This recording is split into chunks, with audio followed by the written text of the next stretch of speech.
Just last week, federal agents raided 2 homes of rapper and music mogul Sean P. Diddy Combs in Los Angeles and Miami. Combs is the subject of a federal investigation. Guys, it was packed here at his home yesterday with Homeland Security agents, though it's still unclear where he was during the time of those. So where in the world is Diddy? This burning question has left fans and followers perplexed, as the music mogul seems to vanish into thin air amidst growing legal troubles. But wait, there's more to this mystery than meets the eye. Despite federal agents searching his homes, there's no sign of Diddy facing the music. There are no arrest orders, no public comments, just an eerie silence, and yet he's back on social media like nothing happened. But hold on tight, because we've found the shocking truth.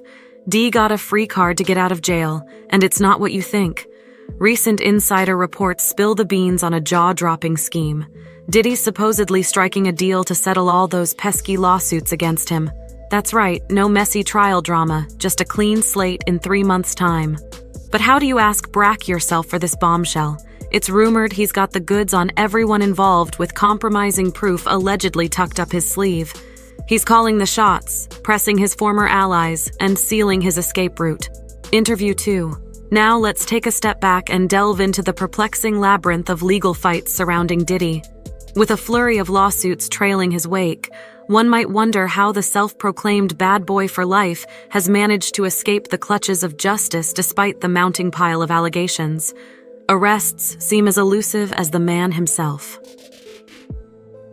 I've seen the media portray me like I'm a gangster, which is just not. First up, we have the lawsuit brought by Rodney Jones Jr., a record producer from Chicago who's dropped a bombshell accusation against Combs. Allegations range from substance trafficking to soliciting children and sex workers. The federal lawsuit paints a harrowing picture of pressure and manipulation, with Jones claiming to possess irrefutable evidence of Combs' misdeeds. Yet amidst the legal wrangling, Combs remains defiant, dismissing the claims as fabrication and interview 4. Then there's the case brought forth by an anonymous plaintiff recognized only as Jane Doe. Her lawsuit says a horrific ordeal of sex trafficking at the hands of Combs and his associates. Despite her harrowing account, Combs maintains his innocence, decrying the accusations as part of a bigger cancel culture frenzy. Cassandra Casey Ventura's lawsuit adds another layer of complexity to the saga. Accusing Combs of sexual attack and battery, Ceci's federal complaint draws a disturbing picture of abuse and control. However, just days after filing, the case is suddenly settled, leaving many questions unanswered. Interview 5. Liza Gardner's lawsuit, filed under New York's Adult Suicide Act, says a chilling encounter with Combs and Aaron Hall, resulting in alleged emotional trauma. With the case still ongoing, both Combs and Hall vehemently deny the claims, labeling them as baseless money grabs. Quagmire involves Kay's own son, Christian King. Grace Marr Kai's lawsuit accuses Christian of sexual assault during a Caribbean yacht trip, with Diddy himself facing scrutiny for supposedly fostering an environment of debauchery. As AOC unfolds, tensions increase, with CMS's attorney denouncing the claims as lewd and meritless. With each new lawsuit, the plot thickens, leaving onlookers on the edge of their seats. Despite the avalanche of accusations, Combs remain an enigmatic figure, apparently immune to the consequences of his actions. As the legal saga unfolds, one can't help but wonder, how long can Diddy outrun the long arm of the law, and what secrets lie hidden beneath the surface of his glamorous facade? Now peeling back the layers of intrigue surrounding Diddy's enigmatic persona, we gain unprecedented access to insights from an insider within his inner group. This shadowy informant, privy to the mogul's most guarded secrets, reveals a chilling truth. Diddy's mastery over his fate lies not merely in his wealth and influence, but in a carefully cultivated arsenal of compromising material amassed over 3 decades. According to our source, Diddy's ascent to billionaire status was not simply a result of his musical talent and entrepreneurial acumen, but rather a carefully orchestrated symphony of coercion and manipulation. In the early days of his career, he reportedly cultivated a network of informants, gathering damning evidence on associates, business partners, and even victims. This trove of incriminating material allegedly served as his ultimate insurance policy, a shield against any threat to his empire. It's a tale as old as Hollywood itself. Power begets privilege, and in Diddy's world, no one is immune to the draw of wealth and fame. Our insider paints a picture of a man who wields his influence with surgical precision, leveraging his knowledge to silo dissent and evade responsibility from the boardroom to the bedroom. No stone is left unturned in his quest for power. And yet I met the whispers of corruption and pressure. One can't help but wonder who else is complicit in Diddy's web of deceit.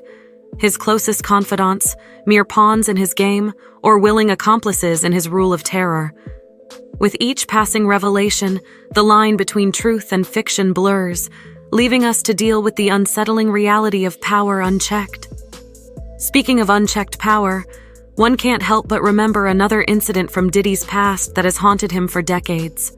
We're taking you back nearly 30 years to a fateful night in Harlem where Diddy, then known as Puff Daddy, found himself at the heart of a deadly stampede. The date was December 28, 1991, and the scene was a charity basketball game organized by budding promoter celebrities like Boys and Men. Run DMC Due to C Heavy D and Big Daddy Kane were set to play, drawing in a crowd eager for a glimpse of their idols.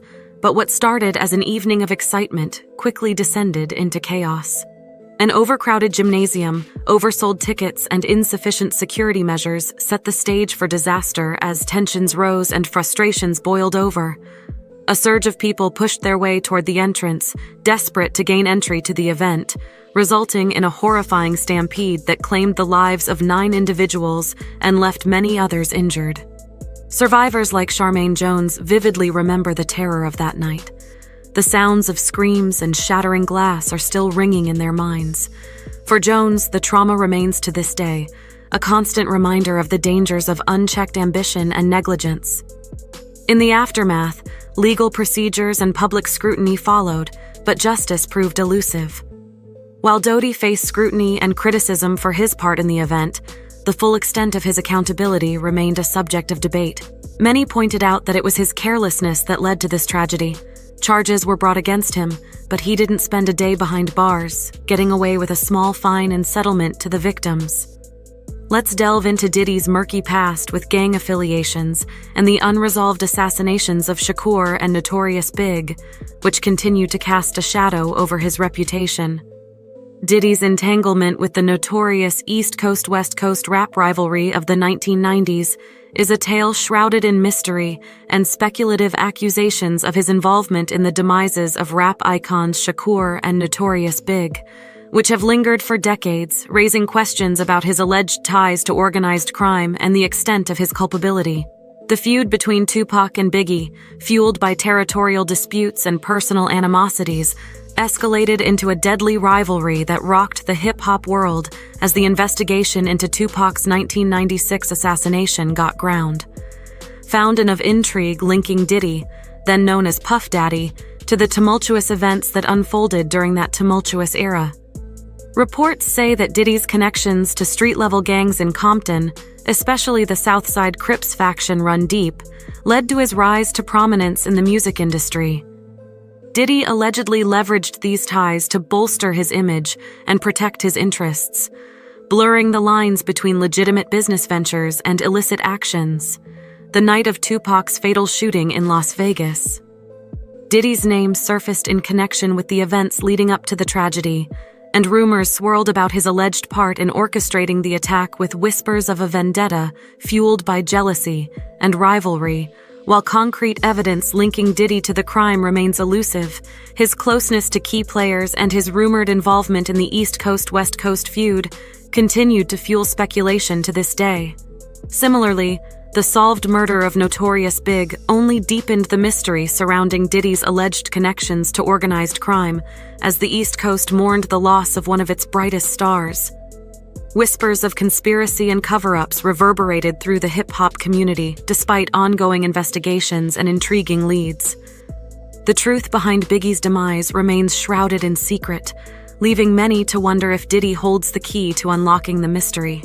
The spectacle of these unsolved assassinations continues to haunt Diddy, casting a long shadow over his storied career while he maintains his innocence and denies any participation in the crimes.